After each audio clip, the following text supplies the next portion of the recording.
देखो एनसीईआरटी गणित सेकंड कक्षा 12 प्रश्नावली 7.9 कितना दिया है 7.9 दिया है। ठीक है, अब हम आपको देखो ध्यान देना, इसमें कुछ उपयोगी होने वाले आपको सूत्र बताने जा रहे हैं। आपको देखो ध्यान देना, अब हमको इसमें लिमिट वाले चालू हो रहे। ठीक है, तो इसके बाद जब यहाँ पर लिमिट वाले होंगे तो क्या करेंगे, यहाँ पर देखो ध्यान देना, यहाँ पर होगा हमारे पास आई बराबर इंटीग्रेशन और एफ एक्स और डी एक्स। ठीक है, एफ एक्स डी एक्स और लिमिट भी दिया होगा बी से ए, कुछ भी दिया होगा लिमिट।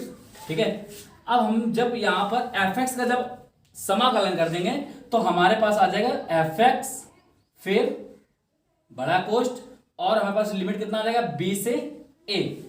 ठीक है, अब हम करते क्या है, यहाँ पर जो बी से ए है तो अब हमको इसमें मान रख देना, तो यहाँ पर कितना आ जाएगा एफ बी, पहले हायर लिमिट, जो हायर लिमिट होती है उसे ऊपर लगा देते हैं। ठीक है, और जो लोअर लिमिट होती है वो नीचे होता है। ठीक है, याद रखना माइनस का F B, sorry F A हो जाएगा। ठीक, तो यही हमको इस प्रकार से आपको लिखना है। ठीक है, याद रखना जब हमारे पास समाकलन हो जाए आपको इस प्रकार लिख देना और इसे हमको हल कर लेना है, बस वहीं पे हमारा आंसर प्राप्त हो जाएगा।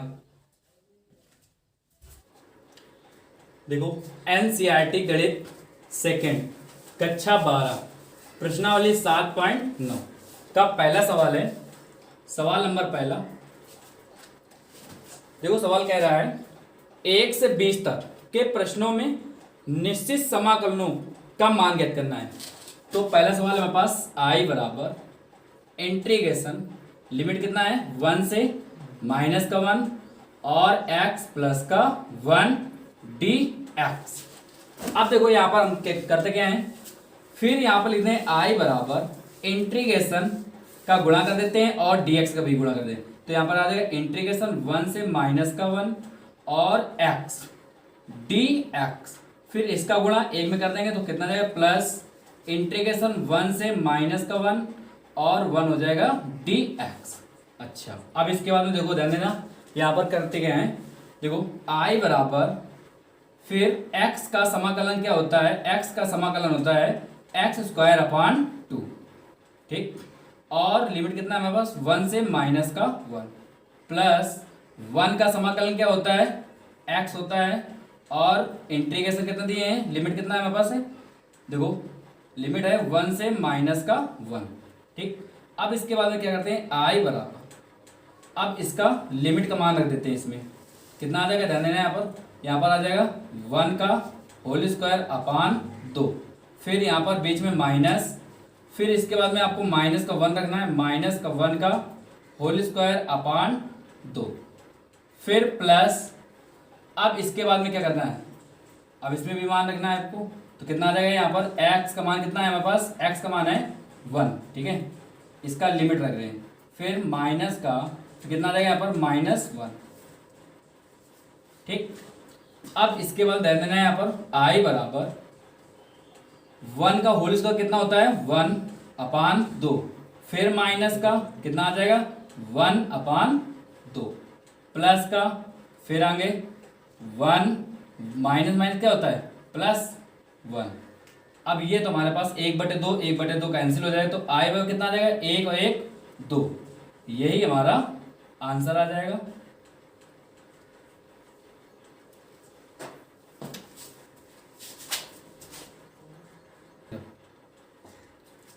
अब देखो सवाल नंबर 2, सवाल नंबर 2 क्या कह रहा है सवाल, देखो आई बराबर इंटीग्रेशन, इसका लिमिट कितना है 3 से 2 और 1 अपान एक्स डी एक्स।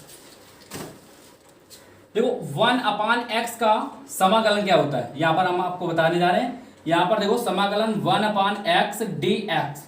ठीक है, यहां पर ये हम सूत्र है। ठीक है, 1 अपान एक्स का समाकलन क्या होता है, यहां पर होता है लॉग मॉड एक्स प्लस का सी, ये होता है। ठीक है, तो यहां पर हमारे पास कितना है आई बराबर 1 अपान एक्स क्या लिखते हैं यहां पर लॉग कितना मॉड एक्स। ठीक है, 1 अपान एक्स का समाकलन क्या होता है लॉग मॉड एक्स और फिर बड़ा कोष्ठ और लिमिट कितना है 3 से 2।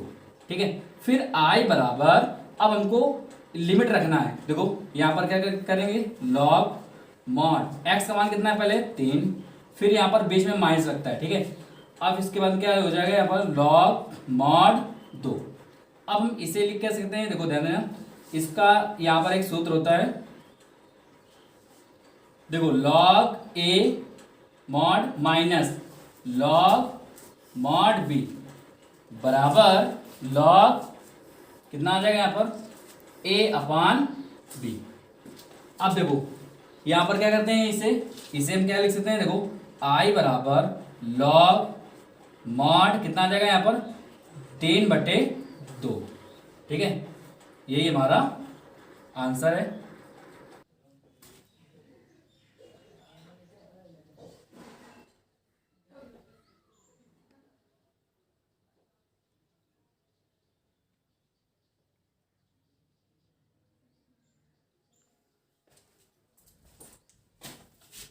सवाल नंबर तीसरा, आई बराबर इंटीग्रेशन लिमिट कितना दी है 2 से 1 और छोटे कोष्ठ के अंदर हमारे पास कितना है 4x³ माइनस 5x² प्लस का 6x प्लस का 9 और dx, ठीक है। अब हम इसके बाद करते क्या है, यहाँ पर लिखेंगे आई बराबर, अब हम इसे हर पद को अलग अलग लिख देंगे, ठीक है ना। तो यहाँ पर आपको लिखना है इंटीग्रेशन लिमिट कितना है 2 से 1, ठीक है। अब इसके बाद में हमारे पास अंक है तो अंक क्या क्या कर देंगे, बाहर कर देंगे, ठीक है, बाहर, ठीक है। इसके बाद यहाँ पर लिखेंगे x³ और dx, फिर इसी प्रकार से माइनस का 5 इंटीग्रेशन लिमिट कितना है 2 से 1 और x², फिर इसके बाद में क्या करेंगे यहाँ पर dx, ठीक। अब हम इसके बाद में करते हैं प्लस और फिर 6 इंटीग्रेशन कितना आ जाएगा लिमिट 2 से 1 और कितना है हमारे पास x, यहाँ पर फिर dx, फिर प्लस 9, फिर इंटीग्रेशन, फिर लिमिट कितना है 2 से 1 और 1 dx, ठीक है। अब देखो ध्यान देना यहाँ पर i बराबर, देखो हम यहाँ पर करते क्या है, i बराबर कितना आ जाएगा 4, फिर इसके बाद में x³ का समाकलन क्या होता है x⁴/4, ठीक है। अब और लिमिट कितना है 2 से कितना है 1, ठीक है ना। फिर माइनस का 5, यहाँ पर कितना आ जाएगा x⁴/3, फिर यहाँ पर 2 से 1, अब कितना दिए हैं प्लस का 6। देखो x का समाकलन क्या होता है x²/2, ठीक है। फिर कितना आ जाएगा 2 से 1 और प्लस, फिर इसके बाद कितना है 9, फिर यहाँ पर 1 का समाकलन क्या होता है x, फिर आगे देखो 2 से 1। अब इसके बाद देखो यहाँ पर करते क्या है i बराबर, अब यहाँ पर मान रखेंगे, ठीक है। तो यहाँ पर कितना है 4 बड़ा कोष्ठ 2 का पावर कितना आ जाएगा, यहाँ पर 2 का पावर आ जाएगा 4/4, फिर माइनस, अब यहाँ पर 1 रखना है आपको कि तो 1 के पावर कितना आ जाएगा 4/4, फिर माइनस, फिर इसके बाद देखो यहाँ पर 5, फिर कितना आ जाएगा यहाँ पर देखो 2 के पावर 3/3 माइनस कितना आ जाएगा 1 के पावर 3/3, फिर प्लस 6। अब इसका लिमिट रखना कितना 2 के पावर 2/2 माइनस, अब इसके बाद में देखो 1 के पावर 2/2, अब इसके बाद में देखो ध्यान देना प्लस, अब यहाँ पर लिखेंगे 9, फिर बड़ा कोष्ठ तो कितना आ जाएगा यहाँ पर x⁴, सॉरी x के स्थान पर कितना है हमारे पास 2 है और माइनस का 1। अब इसके बाद देखो ध्यान देना है यहाँ पर क्या करते हैं i बराबर, देखो यहाँ पर हम क्या कर देते हैं 4 का गुणा कर देते हैं, ठीक है। जब हम 4 का गुणा कर देंगे तो कितना आ जाएगा यहाँ पर 2 की पावर सिर्फ 4 आ जाएगा माइनस 1 की पावर 4 आ जाएगा, फिर माइनस। अब देखो यहाँ पर ध्यान देना कितना आ जाएगा यहाँ पर, इसे हम कोष्ठ में बंद कर देते हैं, ठीक है। माइनस यहाँ पर कितना आ जाएगा 5 और फिर इसके बाद में क्या करते हैं देखो ध्यान देना 2 का पावर कितना है 3 है ना, तो 2 का पावर जब 3 है तो कितना आ जाएगा यहाँ पर 8/3, ठीक है। फिर माइनस 1/3, अच्छा आगे देखो ध्यान देना यहाँ पर प्लस 6। अब देखो 2 पावर 2 कितना आ जाएगा यहाँ पर 4 आ जाएगा, 2 दूनी कितना होता है 4, फिर /2, फिर माइनस का 1 एकम 1 और 2 एकम 2, ठीक है। अब इसके बाद देखो ध्यान देना प्लस यहाँ पर कितना आ जाएगा 9 × 2 में 1 गया 1। अब देखो आई बराबर, अब 2 का पावर कितना है हमारे पास, 4 है ना, तो 2 का पावर 4, तो क्या लिख सकते हैं 2 का पावर 4 को, यहाँ पर आ जाएगा 16, और 16 माइनस का ए, ठीक। फिर माइनस का, यहाँ पर एलसीएम कितना आ जाएगा 3, 5 इंटू, तो यहाँ पर कितना 8 में 1 गया, कितना जगह यहाँ पर 7/3, ठीक है। फिर इसके बाद में क्या करते हैं यहाँ पर प्लस, फिर देखो 6 इंटू, यहाँ पर एलसीएम कितना जाएगा, यहाँ पर 2 आ जाएगा, और 4 में 1 गया, कितना बचेगा यहाँ पर 3, ठीक। फिर इसके बाद में 9 एकम 9,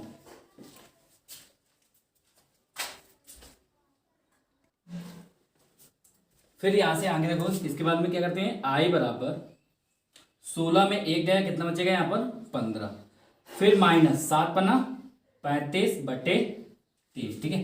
फिर प्लस कितना आ जाएगा यहाँ पर 2 3 6, 3 3 कितना हो जाएगा 9, ठीक है। 9 + 9, इसके बाद में क्या करते हैं यहाँ पर देखो आई बराबर, देखो 9 9 कितना होता है 18, कितना होता है 18, और प्लस का 15, तो यहाँ पर कितना आ जाएगा यहाँ पर 33 आ जाएगा, ठीक है। 8 5 13 का 3, और 2 2 1 1 2 2 1 3, ठीक है। यहाँ पर 33 माइनस का 35/3, एलसीएम कितना आ जाएगा यहाँ पर, एलसीएम आ जाएगा यहाँ पर 3 आ जाएगा। फिर क्या, 1 का भाग 3 बार, 3 बार आ जाएगा, तो कितना आ जाएगा 33 इंटू 3, कितना आ जाएगा 3 3 का 9, 3 3 का 9, माइनस का, अब 3 का भाग 3 में देना है, कितने बार जाएगा 1 बार जाएगा, ठीक है। जब 1 बार जाएगा तो 1 का गुणा किसमें करना है आपको 35 में करना है, जब 35 में करोगे कितना है 35 से कम 35 बराबर, अब 99 में 35 घटा दो यहाँ पर, तो कितने है 9 में 5 गया 4, और 9 में 3 गया 6/3, तो हमारे पास आंसर आ चुका है 64/3, यही आपका आंसर हो गया।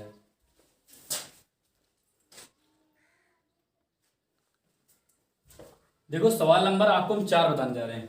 देखो सवाल नंबर 4 है, सवाल है आई बराबर इंटीग्रेशन लिमिट कितना है π/4 और 0, ठीक है। π/4 से 0 लिमिट दी है, और sin 2x और dx। देखो ध्यान देना है यहाँ पर, जो हमारे पास साइन का गुणांक होता है कितना है हमारे पास है 2 है x, ठीक है। कितना है 2x है, ठीक है, याद रखना। अब हम क्या करते क्या है, देखो ध्यान देना, जब साइन x का समाकलन क्या होता है, तो यहां पर लिखेंगे साइन x का समाकलन क्या होता है माइनस का cos x और प्लस का c, ठीक है। ये हमारे पास एक सूत्र होता है, साइन x का समाकलन क्या होता है माइनस का cos x होता है, ठीक है। अब याद रखना, तो यहां पर लिखेंगे i बराबर, फिर यहां पर बड़ा कोष्ठ, यहां पर लिख देंगे साइन के स्थान पर क्या लिखेंगे माइनस का cos 2x/2। याद रखना, जो हमारे पास यहां पर गुणांक हो कितना हो, या 4x हो या 6x हो, तो आपको बटे में 6 या 4 या 2, यहां पर कितना हमारे पास है 2x, तो हमने 2 रख दिया। अगर यहां पर आपके पास 4x हो तो यहां पर आपको 4 रख देना है, यहां पर अगर 6 हो तो 6 रख देना है, या 7 हो 7 रख देना है, ठीक है। तो हमारे पास लिमिट कितना है π/4 से 0। अब हम क्या करते क्या है, यहाँ पर i बराबर, फिर यहां पर बड़ा कोष्ठ, अब यहां पर मान रखते हैं माइनस का cos 2 इंटू x का मान कितना है π/4, पूरे का पान 2, ठीक है। फिर माइनस का, फिर माइनस क्या हो जाएगा, यहाँ पर माइनस, इसका माइनस होता है क्या हो जाएगा प्लस, यहाँ पर हो जाएगा cos 2 इंटू एक्स का मान कितना होता है, तो एक्स का मान कितना रखना है आपको 0 रखना है, ठीक है, और बटे 2, ठीक। अच्छा, अब इसके बाद देखो ध्यान देना, यहाँ पर i बराबर, फिर बड़ा कोष्ठ, यहाँ पर आ जाएगा माइनस का, देखो 2 दूनी 4, तो cos π/2 अपान 2, फिर यहाँ पर प्लस, यहाँ पर कितना आ जाएगा cos 0/2। अब ध्यान देना है यहाँ पर, देखो i बराबर, देखो हमको करना क्या है, ध्यान देना है यहाँ पर, जो 2 का मान होता है वो 0 अंश होता है, 0 होता है, ठीक है। कितना होता है 0/2, फिर प्लस, अब जो cos 0 का होता है वो 1 होता है बटे 2, ठीक है। याद रखना i बराबर कितना आ जाएगा यहाँ पर 1/2, यही हमारा आंसर है।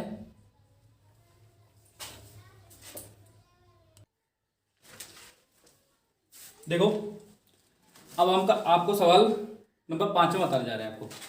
देखो सवाल है आई बराबर इंटीग्रेशन लिमिट दिए π/2 से 0, ठीक है, और दिए cos 2x और dx, ठीक है। अब हमको करते क्या, देखो ध्यान देना यहां पर हमारे पास है cos 2x, ठीक है ना, और cos 2x का समाकलन क्या होता है, देखो हम आपको बताने जा रहे हैं आपको। इंटीग्रेशन cos 2x और dx, ठीक है। cos 2x का समाकलन क्या होता है, सॉरी यहां पर आपको 2x नहीं x बता रहे हैं, ठीक। देखो यहां पर करते क्या है, cos x का समाकलन क्या होता है sin x और प्लस का c, याद रखना, ठीक है। अब इसके बाद में यहां पर देखो इसी प्रकार लिखेंगे i बराबर, यहां पर कितना हो जाएगा, साइन के cos के स्थान पर यहां पर हो जाएगा हमारे पास sin 2x, और बटे हमने बताया था कि cos के बाद में जो x का गुणांक होता है, x का गुणांक कितना है हमारे पास, देखो x का गुणांक कितना है हमारे पास है 2 है, तो यहाँ पर बटे 2 रख देंगे, अगर बटे कितना है 3 हो तो बटे 3 रख देना, ठीक है। फिर बड़ा कोष्ठ, फिर लिमिट कितना है π/2 से यहाँ पर 0, ठीक है। अब इसके बाद ध्यान देना यहाँ पर करते क्या है, यहाँ पर देखो यहाँ पर लिखते हैं i बराबर, फिर इसके बाद में मान रखते हैं, ठीक है, यहां पर मान रखते हैं, कितना आ जाएगा sin 2 इंटू एक्स का मान कितना बेटा π/2 और बटे 2, फिर माइनस sin 2 इंटू एक्स का मान कितना है 0, ठीक है, अब बटे 2।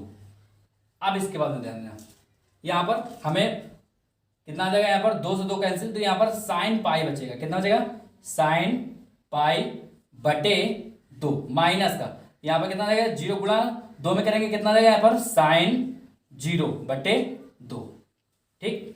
अब इसके बाद में i बराबर sin पाई का मान कितना होता है 0, ठीक है, 0 बटे 2, और sin 0 का मान कितना होता है 0 बटे 2, कितना आ जाएगा i बराबर 0 आ जाएगा, ठीक है। इसका ये आंसर हो गया, सवाल नंबर 5वां हो गया आपका।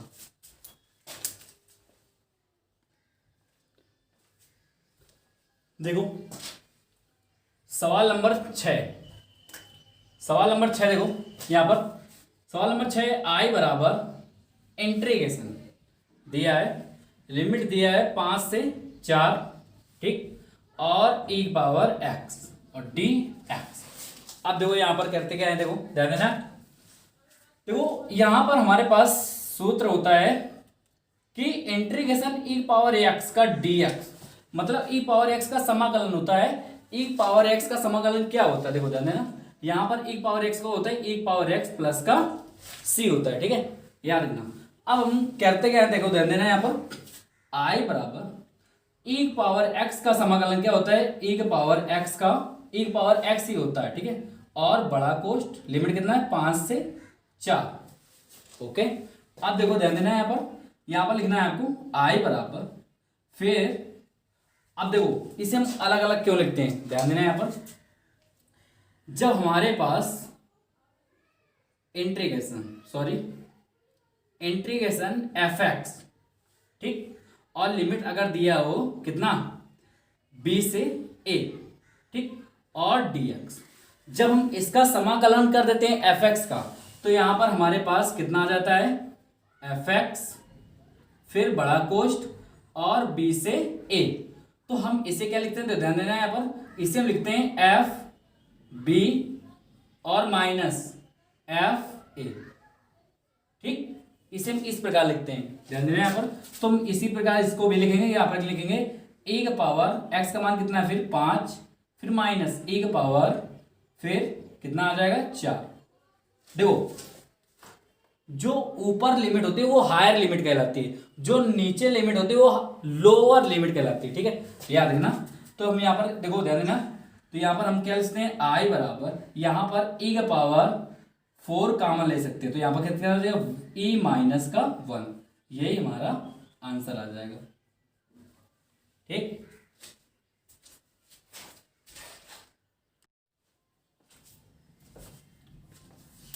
अगर आपको हमारी वीडियो अच्छी लगी हो तो हमारे चैनल को सब्सक्राइब कीजिए और बेल घंटी को भी बजाइए, ठीक है, और कमेंट्स करना ना भूलिएगा। हम आपको आज से बोर्ड में ही पढ़ाएंगे। ओके, और हमारा आपसे अनुरोध है कि हमारे चैनल को ज़्यादा से ज़्यादा शेयर कीजिएगा।